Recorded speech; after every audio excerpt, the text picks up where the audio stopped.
All right, it is Monday, March 17th, 2025, at 6 p.m. We'll call our meeting to order. Start off with the Pledge of Allegiance.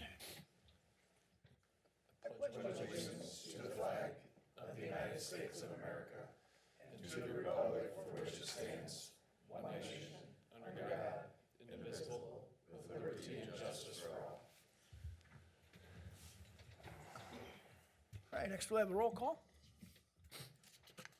Stuyvesant, Yes. Rickrell. Yes.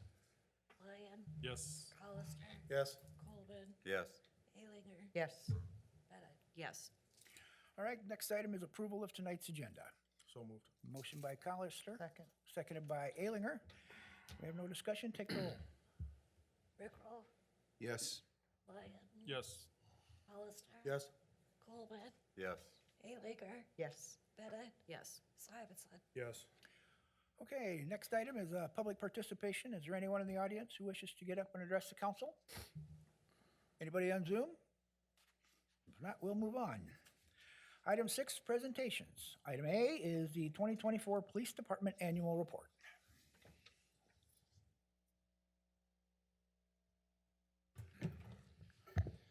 Good evening, Mr. Mayor, members of council, community members watching this. I'm going to trust most of you guys had a chance to review this, and I'm not going to belabor it by going over a lot, but I do want to start by saying this and just reiterating what I had at the beginning. I'm grateful to serve here as your police chief. I'm also very thankful and appreciative of the support that I get from you, city staff, and our community. And I'm going to talk a little bit more about that as we move on. I'm also very appreciative of the people I get to work with and my officers and dispatchers. It's a profession of service, and they're the best.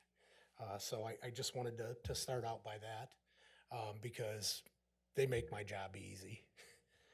We have good people.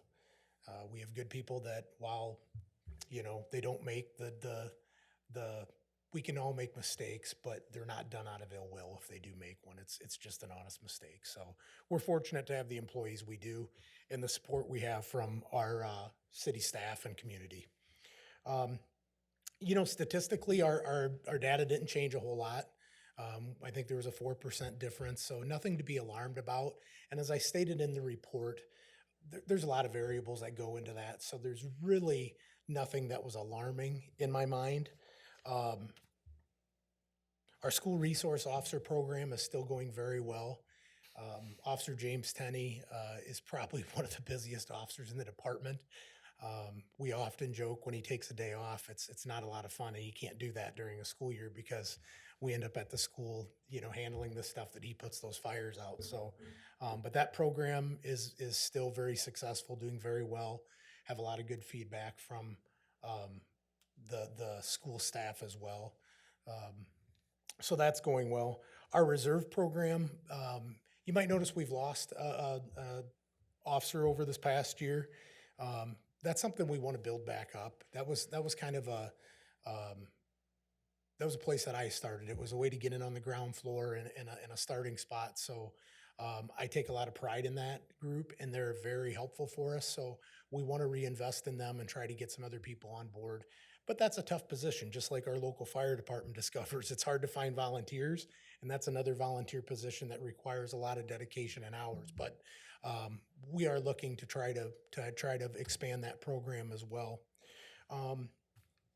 As you can see, our infrastructure and vehicles, this is another area that I want to thank you on. We made some very good improvements to our infrastructure. The body camera purchases, the in-car camera purchases were a great upgrade, and it is working exactly as it should. It's very user-friendly. I'm really happy that we did that. We're making improvements to our building every day, trying to just keep it looking professional and adequate for our public. What else? We're still doing those same community-based initiatives that we've been on. We've added that lunch with the law. That was kind of something that came out of nowhere with a donation, and it really started with a promise to a young man, and we're going to expand on that. Getting back to probably my proudest thing, and this goes back to the thank you to you all and our community, is our recruitment efforts. there's a lot of communities that struggled to find applicants and people that wanted to come to work for their community, their agency. We weren't one of them. We lost 2 dispatchers this past year. We replaced one that had been an employee here, ventured off and discovered maybe, you know what, this is a good place to work, and decided to come back with a lot of experience. And then we attracted a young dispatcher who had just started in that field at another community, but wanted to move closer back to home and chose us to come in. So we attracted 2 very good dispatchers back to our community and our agency. And as far as officers goes, when we went through that process, we knew Sergeant Reisinger was retiring before we started last year. We didn't expect Kane to leave, which he went on to the sheriff's office, and we're happy for him. But when we did that process, we had 19 applicants, and that was probably one of the largest numbers I've seen since I've been here. And 13 of those people showed up for the testing day, and 8 quality people passed everything. When I was talking to some colleagues, that was unheard of. I mean, I called one agency and said, "Are you guys testing again?" Yeah, we only had 3 applicants. So we're doing something right. It's a culture, it's support from our community and city staff and council. And hopefully we don't lose anybody else anytime soon. But hopefully what we're building is something people want to be a part of. And that just comes down to the support we get from our community, first off, city council, and our city staff. So I just want to really hit on that and say thank you. One of the other things I'll address before I entertain questions is our goals. One of the goals you might say was that accreditation thing. And you might ask yourself, well, what is an accreditation process? Basically, it refers to a voluntary, self-initiated process where agencies demonstrate compliance with nationally recognized standards and best practices. And the aim is to improve our efficiency, accountability, and community trust. I don't think we have a huge problem with community trust, but let's always work to get better. Why is it important we're moving down that road? It's possible that the federal government is going to require you to have some sort of accreditation process to receive some grants in the future, so we're trying to get ahead of that. I'm a member of the Iowa Chiefs of Police Association. That group recognized that, you know, not every agency can join a national group because of the funding that it takes, the commitment. So they created the ILEAP, the Iowa Law Enforcement Accreditation Process, and focused on the core areas to try to look over. And so they created that, and we were one of the pilot ones that jumped on board and raised their hand and said, we want to get involved in this. It'll be a drawn out process. It's probably going to take us a year just because, you know, we work on it in between some downtime. But it's a checks and balance. So we're looking to get through that in the next 6 to 12 months and hopefully be recognized for that. And to my knowledge, we would be the first agency in Jackson County to acquire an accreditation. So I'd like to see that happen. Again, I appreciate everything. I am very humbly standing here and proud to be here too as a part of this community and your chief. So if you have any questions, I would entertain them. Anybody have anything for him? I just have one question. Just a curiosity on my part is, with all your applicants, were most of them locals? It was a variety.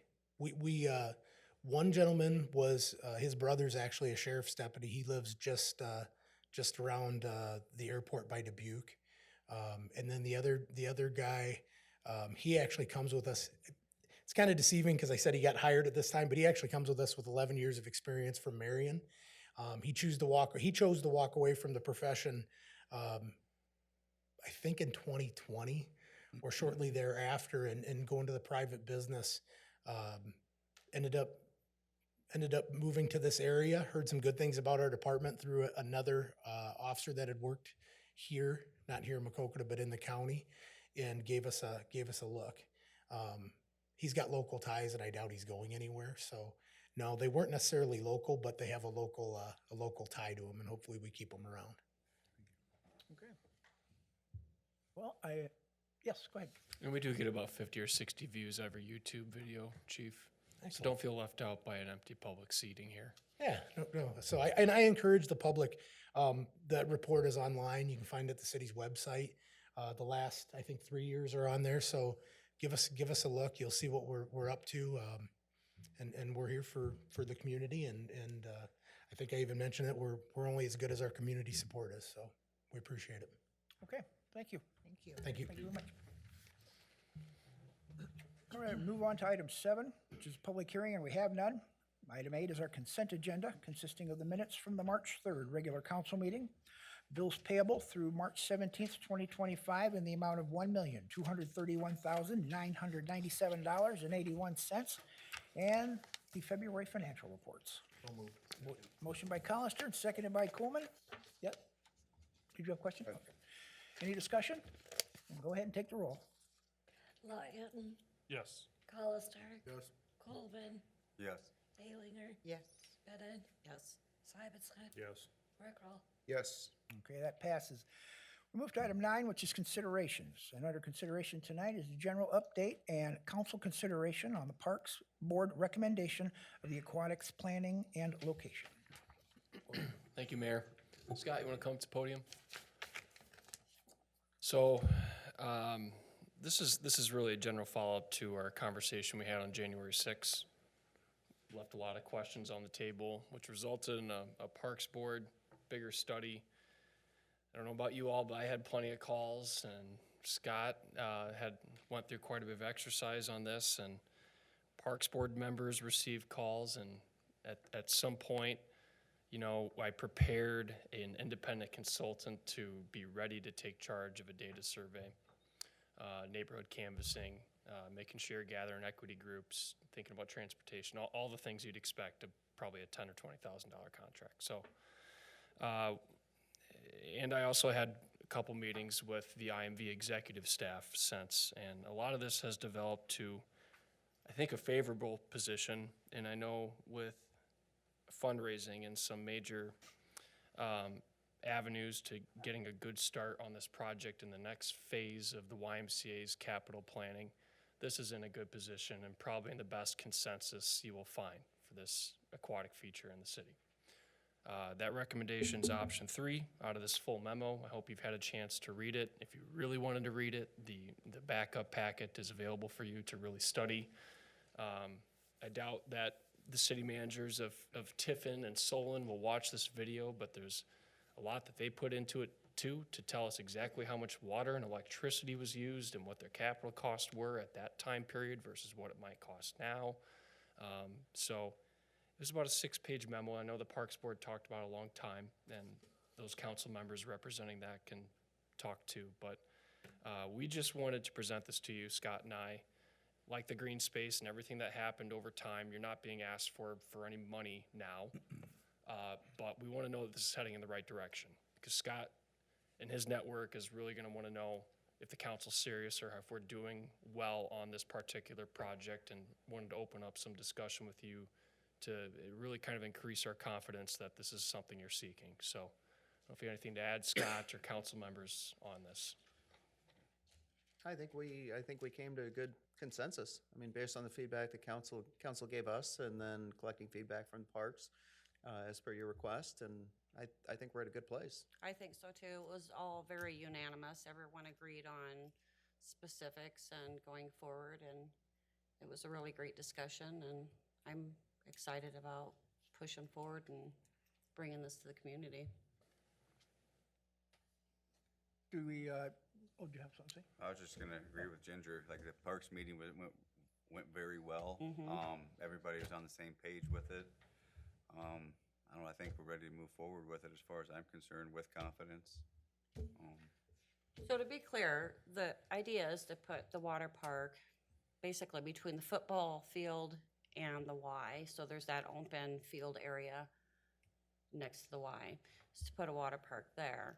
The advantage of doing that is that there's 3 certified employees at the Y that can do the testing. So if you recirculate the water, you have to test it, was it like 3 times a day or twice a day? You have to do an actual physical test when you open and when you close every day, and then every 4 hours you have to then check it, which means you're just pulling a reading off off the screen. Yeah, so we went and, I met the Y's volunteering to be that tester for us, so we wouldn't have to put, like the packet says, we're not gonna have to hire somebody in or have Public Works come in overtime, so it's very beneficial to have it there. It's not gonna be Y owned, so you're not gonna need a membership, it's not gonna be fenced in, it's gonna be open to the public, and it'll have its own name, right? Yep. It's, I mean, it's actually like a perfect scenario to have it there, and it's just all fits together real well. Infrastructure's already there. Yeah, Yep. Infrastructure's there. We're gonna be able to showcase it, you know, during is it kind of in the off year, but like when other cities bring their kids to this town and, you know, the football games, the soccer games, anything that's a good enough field, people are gonna see that. You know, they're gonna see we're a good community, we got stuff to do, and hopefully it'll draw some, the younger generation to wanna buy houses here. yeah. The only thing I'd add that's maybe left out of this writing is we really need to think about the YMCA's parking problem on Summit Street. We took my family there for their Halloween event during a football game. Oh, And, you know, I watched a grain truck slow to a stop with kids around, and it's not a good environment during particular times. But with as wide as Madison is, and maybe some opportunities that we could have to think about some wise parking and then limiting parking on Summit Street, probably something smart to think about as we develop this little area. I've been to a lot of water parks, and the ratio of people that are going in them at one time is not, I mean, you usually don't see a whole jam-packed water park, you know, with Yeah. 20 cars. I mean, even your bigger water parks, it's usually, hey, it's hot, let's go cool off at the water park, let's go for an hour. And then, so it's a revolving door, really. I meant not to say that it won't be pretty packed at some point, but I don't know that parking's gonna be a huge issue, but I do think it's definitely something to look forward to. So what's the next step from here? Yes.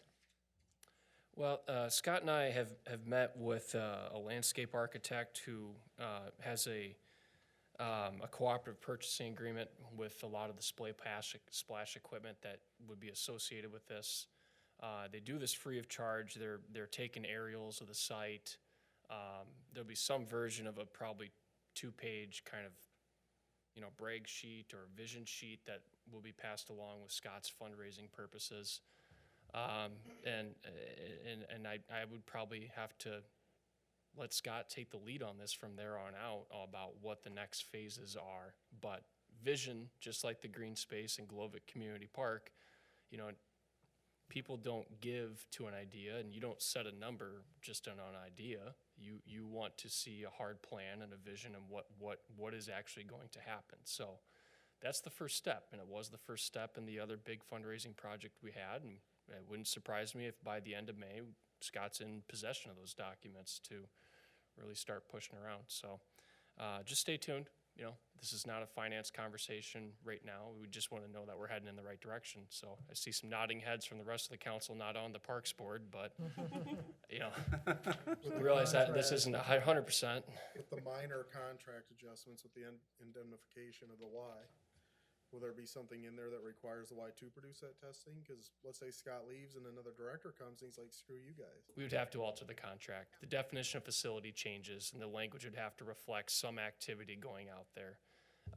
Their concern is, you know, what happens, and to me, a lot of the discussion with the IMV executive staff was, if there's a critical incident that happens at the YMCA, them as a management agency and as owner of the property, the city, we're gonna be sitting at a mediation table one way or another together. So I think I've learned enough in this job to know that, you know, contracts are only as good as the people behind them, and we're not having a bad relationship. So we will be seeking some sort of minor contract alteration, and I was pretty clear with that in that memo, that this is our objective here, and we did not get shut down at all. So I don't think that that's an issue quite anymore. To your comment, Josh, I would probably look at the parking, because on a Saturday in basketball, I will say that they have a problem now. Yeah. And with adding 20 vehicles, you're already out onto Summit, so you can't have vehicles out there. So we need them in a parking spot, and they shouldn't be filling up the Y if the Y is technically using that property anyway, so. Corey's point, you got miles on that Miles from Macy race that happens in the spring. I mean, there's always something up there, so parking is something you're gonna have to look into. So there would be enough room to add extra parking, wouldn't there? I mean, we're not talking about, I mean, that's a pretty big space out there. I mean, your best to go along Madison. Put in, Agnell parking right along Madison. Yeah, our objective would be to put a sidewalk from Madison about midway through that block to the splash pad outdoor spray park feature, maybe parking on both sides. It's a very wide right-of-way there. Yeah. These conversations are good to have. You know, the congressional earmark funding, when we got 3.5 million for the wastewater plant, you know, they wanted to see evidence that this was talked about at the council and that the news had covered things. And I had several articles I could show dating back to years that there wasn't a single no vote on the wastewater plant. It was well covered by the media. So here we are kind of representing to you some things, hopefully with some confidence. In case an opportunity ever opens up like that, it's nice to portray these things to you and to gather some support. So don't know if the congressional earmarks process will happen this year, but we'll see. And if it does, we can add this as a possible target. You know, we were unsuccessful last year with the rescue truck for the fire department, but you don't know if you don't take shots. Okay. Anybody else have anything to add? Okay. Scott? Thank you. Thank you. Thank you. Okay, that gets us to item 10, which is old business, and we have none. New business is next. Item A is a resolution setting a public hearing date of April 7th, 2025 at 6 PM on the matter of East Maple Drainage Project Plan Specifications. So moved. Second. Got a motion by Colister, seconded by Lyon. Any discussion here? And take the roll. Colister. Yes. Coleman. Yes. Alinger. Yes. Reddick. Yes. Ibbotson. Yes. Rickroll. Yes. Lyon. Yes. Okay, it passes. Item B is a resolution setting a public hearing date for April 7th, 2025 at 6 PM on proposed sale of real estate generally described as a portion of partial 1015 East Platt Street, approximately 70,072 square feet in size to T M Investments L.C. for the sum of $34,285.71. So moved. Second. Motion by Colister, seconded by Alinger. Any discussion? Do you have anything to add? No, we we didn't end up in a good position. Well, we didn't. The timing of the contract negotiation expired, and we had to reset these. So it was, you know, it didn't cost you any money, but we're just resetting these and keeping these moving along. Okay. Go ahead and take the roll. Coleman. Yes. Alinger. Yes. Reddick. Yes. Ibbotson. Yes. Rickroll. Yes. Lyon. Yes. Colister. Yes. Okay, that passes. Item C is a resolution setting a public hearing date for April 7th, 2025 at 6 PM on a proposed sale of real estate generally described as a portion of a parcel located at 1015 East Platt Street, approximately 166,272 square feet in size to Verla R. Beck in the amount no greater than $1. So moved. Second. Motion by Colister, seconded by Bennett. Anything you want to add? No. Okay. If there's no discussion, take the roll. Alinger. Yes. Reddick. Yes. Ibbotson. Yes. Rickroll. Yes. Lyon. Yes. Colister. Yes. Coleman. Yes. Okay, that passes. Item D is a resolution setting a public hearing date of April 7th, 2025 at 6 PM on the proposed purchase of real estate generally described as a portion of parcel 2900, approximately 44,000 square feet in size in the amount no greater than $1. So moved. Motion by Colister, Second. seconded by Alinger. Do we have any discussion? Take the roll. Reddick. Yes. Ibbotson. Yes. Rickroll. Yes. Lyon. Yes. Colister. Yes. Coleman. Yes. Alinger. Yes. Okay, that passes. Item E is a resolution approving change order number 5, an increase in the amount of $4,224, submitted by Sheets Construction for the Sunshine Learning Center project.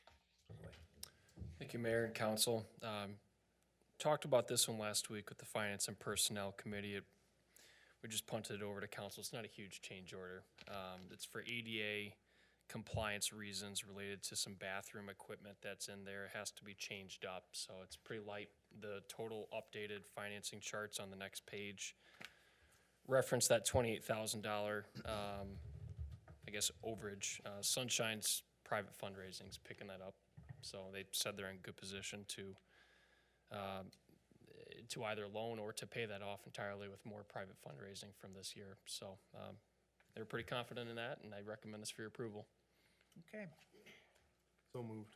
Motion by Colister, seconded by Bennett. And we have no discussion. Take the roll. Simonson, Yes. Rickroll, Yes. Lyon, Yes. Colister, Yes. Coleman, Yes. Alinger, Yes. Bennett. Yes. Okay, that passes. Item F is a resolution waiving competitive bidding and awarding Parks Shelter replacement bid for Little Bear Park and Fifth Ward Park to Dave River Construction Incorporated in the amount of $65,922. Thank you, Mayor and Council. We reviewed this with the Finance and Personnel Committee as well. I wanted to be crystal clear about waiving community competitive bidding. That's part of the resolution language that's attached. It's your purchasing policy to actually follow. You know we love bidding. It drives down prices in a way. And so this is a WIC billing. We have a WIC building dealer in Area 1 here. And I don't want the Parks Board and John to make this harder than it really is. There's no really apples to apples type of bidding here. You can't just draw up a 80-foot by 120-foot shelter and call it good for a bid. So I have a lot of trust and know for a fact that John and the Parks Board searched at great lengths to find the best price. And so with this one here, the resolution language waives it, and I'm suggesting to enter into direct contract with Dave River to get this going. And John's ready, crew's ready. Just wanted to acknowledge why we're doing it. In So, support of John, I've seen the work that he's put through checking into these shelters and getting the very specific ones that are needed. So I 100% support the work that you've done and the decision that you've come up with on these. Thank you. so moved. Second. Motion by Lyon, seconded by Coleman. Any discussion? And take the roll. Rickroll, Yes. Lyon, Yes. Colister, Yes. Coleman, Yes. Alinger, Yes. Bennett, Yes. Simonson. Yes. Okay, that one passes. We move to item G, which is a resolution accepting a proposal from Sikich LLP for the city audit for the fiscal years ending June 30, 2025, 26, and 27. So moved. Motion by Colister, Second. seconded by Alinger, Bennett. seconded by Bennett. Any discussion here? No, we're just happy to have him again. Okay. Thank you. Then take the roll. Lyon, Yes. Colister, Yes. Coleman, Yes. Alinger, Yes. Bennett, Yes. Simonson, Yes. Rickroll. Yes. Okay, that one passes. Item H is a resolution approving a bumper hitch trailer bid by Raider Brothers Incorporated in the amount of $14,200. Thank you, Mayor. Council, I'll turn it over to John for this. Yeah, we've been saving for this for 2 to 3 years. A trailer, we used to borrow one from MMEU, which works all right. We want a little bigger, a little heavier. It'll accommodate our larger equipment, our new skid loader with the mower, anywhere from helping to haul the Christmas tree to trailering this equipment wherever we need to go in the city. Out to the airport is one of our most important spots. It takes us with the skid loader from our snow equipment until mowing. We have the money. We had 3 very competitive bids, and I suggest we go with Raider Brothers in Bellevue. So moved. Second. Got a motion by Colister, seconded by Bennett. Any discussion? Go ahead and take the roll. Colister, Yes. Coleman, Yes. Alinger, Yes. Bennett, Yes. Simonson, Yes. Rickroll. Yes. Lyon. Yes. Okay, that one passes. Item I is a discussion of possible motion authorizing sale of Maquoketa Fire Department's rural pumper to Charlotte Community Fire Company in the amount of $50,000. Al, you want to come up? So we declared the current pumper, which we got a new one. Can't wait for the weekly photo this week. We declared that as surplus last council meeting and authorized it for resale. And unlike how we've done things in the past, I'm usually a bit more flexible when it comes to these things. We use Ben Schuler's auctioneer company, have done well with it. We've done sealed bidding since I've been here. With this particular one, Al suggested to me that we push it out to locals first and kind of see what the offers are around the area. And that's or at least I believe the best one of those locals is in front of you tonight. So the question, and Al has shown this truck at this point, and this $50,000 is cash. It's an offer to you. The question I had for Al before presenting to you is, how does the council know this is fair market value, which is what's in your backup packet. There's 4 or 5 listings ranging from about $40,000 to $60,000. Al listed at 60, thinking we'd maybe get 50 out of this truck. When Al picked up the pumper last Friday, he hands the phone off to the towing rep and says 50 is a pretty good price for the truck you have. So there's that to consider. This is really kind of up to you on how you want to handle this. There are options. We don't have to sell it to them. We can do a sealed bid. We can go to the auction company. You're welcome to table this and explore those options, but I invited Al tonight to kind of explain where the department's at and why this is fair value. This is a lot of money. I can guarantee you in 1 or 2 years, you're gonna have the same conversation about $150,000 or $200,000 rescue truck. So these are huge items that we're talking about for resale as a city council. So, Al. I guess my only question is, are we sure this is legal? We're sure it's legal? Legal? Yeah, it's Okay, legal. all right. I asked the same question. Okay, I just want to make sure. Yeah. I think it's great that it's gonna be presented or sold to a local community to Yeah, help neighboring. their, I mean, I think it's awesome. neighboring That's also community, one I of the think it's reasons too. great. It's gonna be a great beneficial to them. Their truck did not pass its annual pump certification just last year, so they're really looking forward. And this helps them out. I don't mean to help them out, but it just helps them out. They're trying to fund a new fire station, so this is gonna get them by for, they fought 5 to 8 years, and then they can get a station built, and then this will help them out, Nice. along with us too, so. Did we receive any other offers? I mean, or was it only like, how many, where all was it sent to, I guess? I used Iowa Volunteer Firefighters Facebook page, and I immediately got, within, I think, a half hour listing it one Wednesday night, I had several hits on it. People called and asked questions. Charlotte reached out to me also, and it just kind of snowballed. Really, there was no other offers, a lot of inquiries. Most of them had to go to their, same as here, go to their city councils and fire boards and stuff, and I'm waiting to hear from some of them, but I thought I would have heard from them by now. That was 2 weeks ago, so. Dale Durner, the sales rep, he thought that was a very good price, and that's where I come up with the $60,000, talking to other fire chiefs and fire apparatus sales. That's where the 60,000 came from, so. I don't have a problem with it going to Charlotte. I agree. I think Keeping it's it- awesome. I think Helping it's our great. local Neighboring community is community what in it's all need. about. And you save some money, don't have to advertise that much, Yep. so. Well, yes, that was another consideration also, and I won't charge for my selling fees. Yeah, we appreciate that, we do. Thanks. All right. I'll make a motion to approve it. Second. We have a motion by Coolman, seconded by Lyon. Any more discussion? Take the roll. Colvin. Yes. Aliger. Yes. Bennett. Yes. Simonson. Abstained. Rickroll. Yes. Lyon. Yes. Colister. Yes. Okay. Just one other thing, thanks. We got the new truck last Friday. We'll work on getting it in service here the next 2 or 3 weeks. And Charlotte is not expecting that until the middle of April. So we're setting good for as far as the timeline goes. Okay? Nice. Okay, very Perfect. good. Thank you. Thank you. Thank you. Okay, we've made it to item 12, reports and communications. Anything from anybody on the city council? City manager? No report here. Maybe, next council meeting, we'll ramp up some of our materials for spring cleanup day on May 3rd. Okay, very good. Motion to adjourn. A motion by Coolman, Second? seconded by Bennett. If we have no discussion, take the roll. Eagliger. Yes. Bennett. Yes. Simonson. Yes. Rickroff. Yes. Wyman. Yes. Hollister. Yes. Colwell. Yes. All right, we're adjourned.